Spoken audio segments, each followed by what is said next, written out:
This is the White House, the home and the office of the President of the United States. Last November, some 70 million American citizens cast secret ballots to determine who would fill this chair, to determine upon whom would fall the responsibilities of this office. The choice was John Fitzgerald Kennedy, the youngest man ever elected.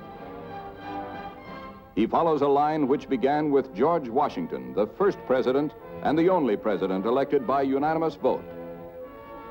He follows Thomas Jefferson, a principal architect of American democracy. Abraham Lincoln, whose name stands as a symbol of compassion and humanity throughout the world. From their home in nearby Georgetown, on this day, January 20th, 1961, Mr. Kennedy and his wife, Jacqueline, come to the White House, where they are greeted by President Eisenhower.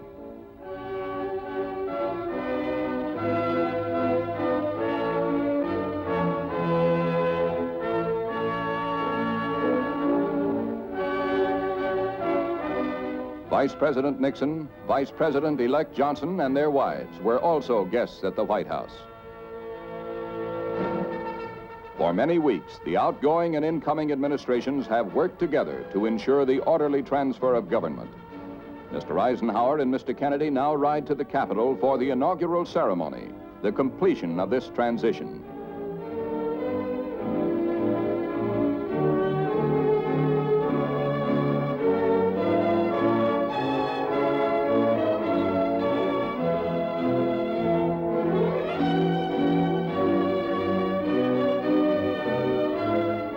Undaunted by the unusually cold weather, the crowds began to gather early in the morning.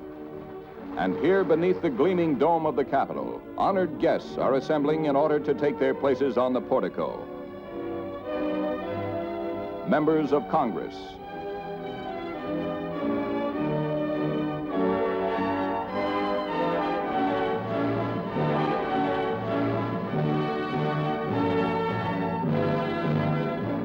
former President Harry Truman and family,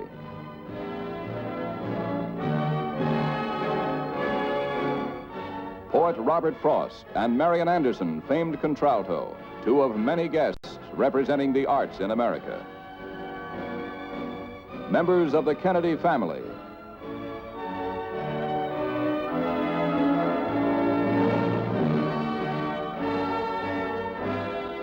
justices of the Supreme Court,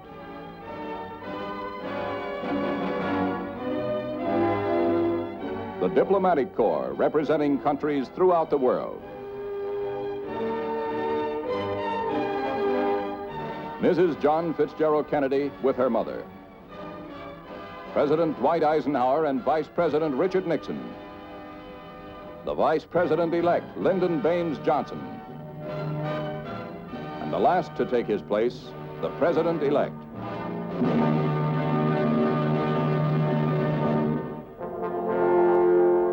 This crowd gathered on the Capitol grounds is about to witness the Chief Justice of the United States, Earl Warren, administer the oath of office.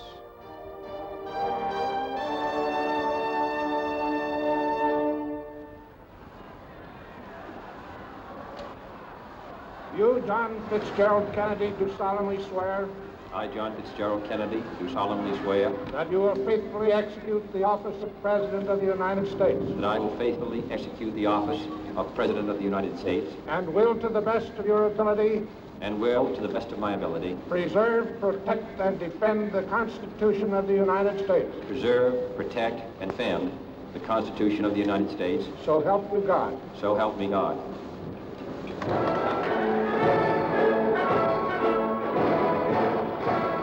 In his inaugural address, the President emphasizes that the same revolutionary beliefs for which our forebears fought are still at issue around the globe. That the rights of man come not from the generosity of the state, but from the hand of God. Let every nation know, whether it wishes us well or ill, that we shall pay any price, bear any burden, meet any hardship, support any friend, oppose any foe, to assure the survival and the success of liberty.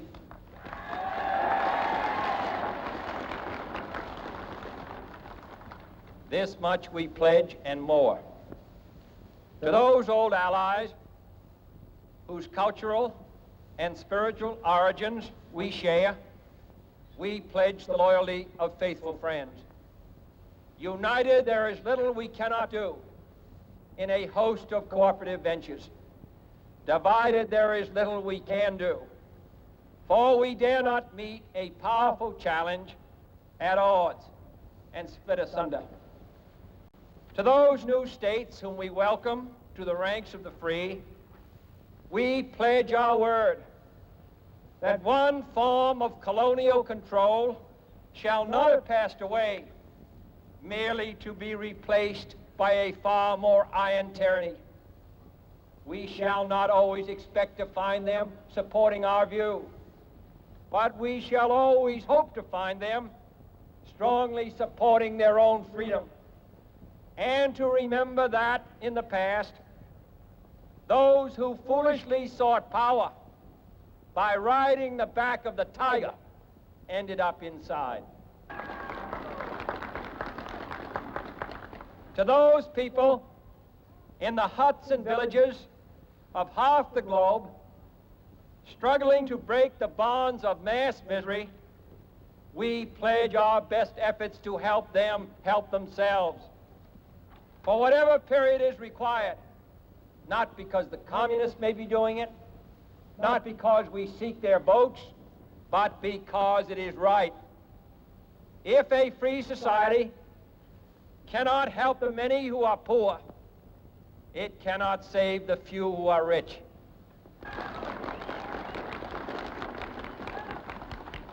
To our sister republics south of our border, we offer a special pledge to convert our good words into good deeds. In a new alliance for progress, to assist free men and free governments in casting off the chains of poverty. But this peaceful revolution of hope cannot become the prey of hostile powers.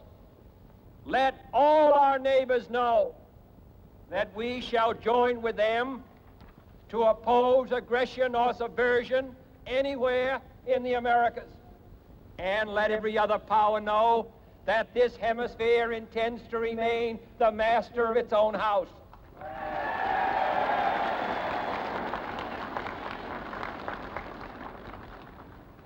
To that World Assembly of Sovereign States, the United Nations, our last best hope, in an age where the instruments of war have far outpaced the instruments of peace, we renew our pledge of support to prevent it from becoming merely a forum for invective, to strengthen its shield of the new and the weak, and to enlarge the area in which its writ may run. Finally, to those nations who would make themselves our adversary, we offer not a pledge, but a request that both sides begin anew the quest for peace. Before the dark powers of destruction, unleashed by science, engulf all humanity in planned or accidental self-destruction. So let us begin anew, remembering on both sides that civility is not a sign of weakness, and sincerity is always subject to proof. Let us never negotiate out of fear, but let us never fear to negotiate.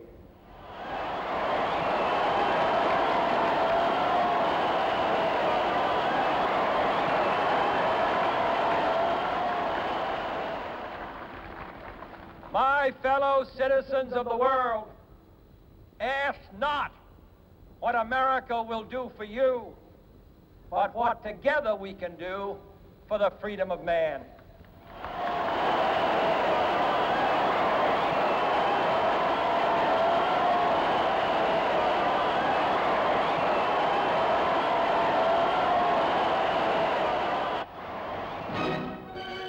Solemnity gives way to celebration as the traditional inaugural parade begins. this year celebrating the birth of a new generation of Americans. A new generation, in President Kennedy's words, born in this century, tempered by war, disciplined by a hard and bitter peace, proud of its ancient heritage.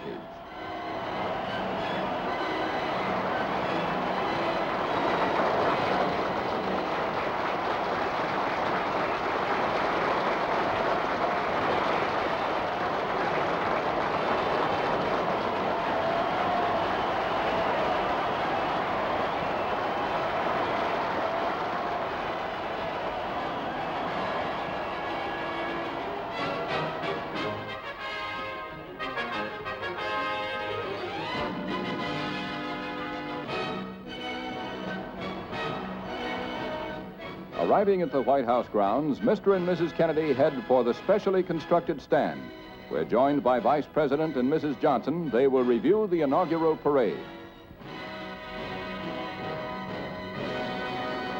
The parade symbolizes the desire of the American people, regardless of party, to wish their new leaders well.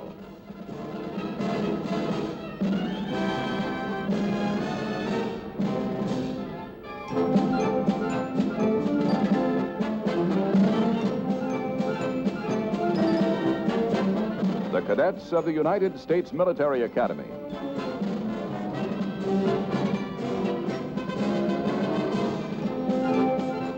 The midshipmen of the United States Naval Academy.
Cadets of the United States Air Force Academy.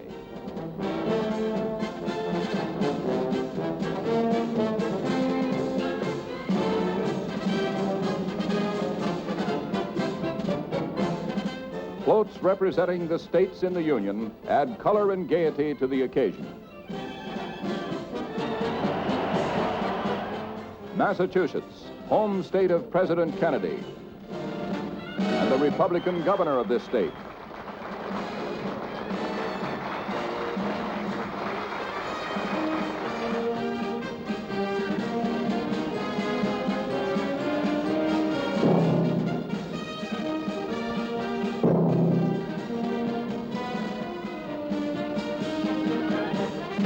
Texas, home state of Vice President Johnson.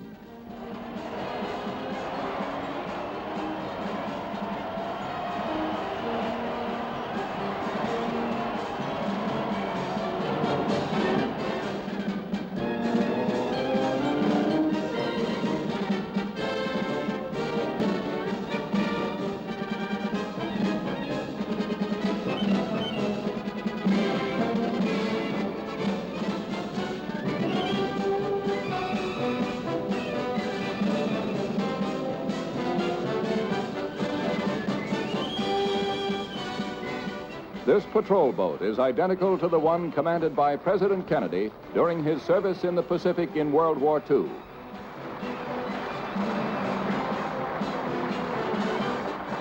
And so a nation spends the afternoon of an important day celebrating the inauguration of its 35th president.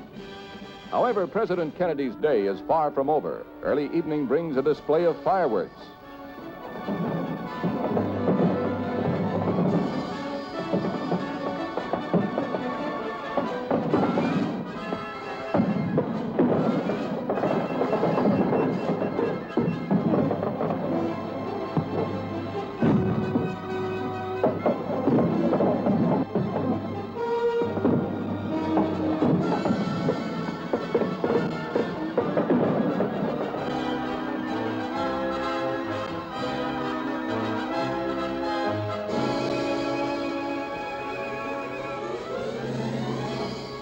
And later this same evening, citizens from all over the country and the world continue the celebration by dancing at one or another of 5 inaugural balls. During the ball, the President, with the First Lady and the Vice President and Mrs. Johnson, introduces the members of the new cabinet. The Secretary of State, Dean Rusk, and Mrs. Rusk. The Secretary of the Treasury, Douglas Dillon, and Mrs. Dillon. Secretary of Defense, Robert McNamara, and Mrs. McNamara. Attorney General Robert Kennedy and Mrs. Kennedy. And the Ambassador to the United Nations, Adlai Stevenson, and his daughter-in-law are among those presented. The following day at the White House, the cabinet is sworn in by Chief Justice Warren in the presence of Mr. Kennedy. These men will assist the President in fulfilling the responsibilities of the executive branch of the government.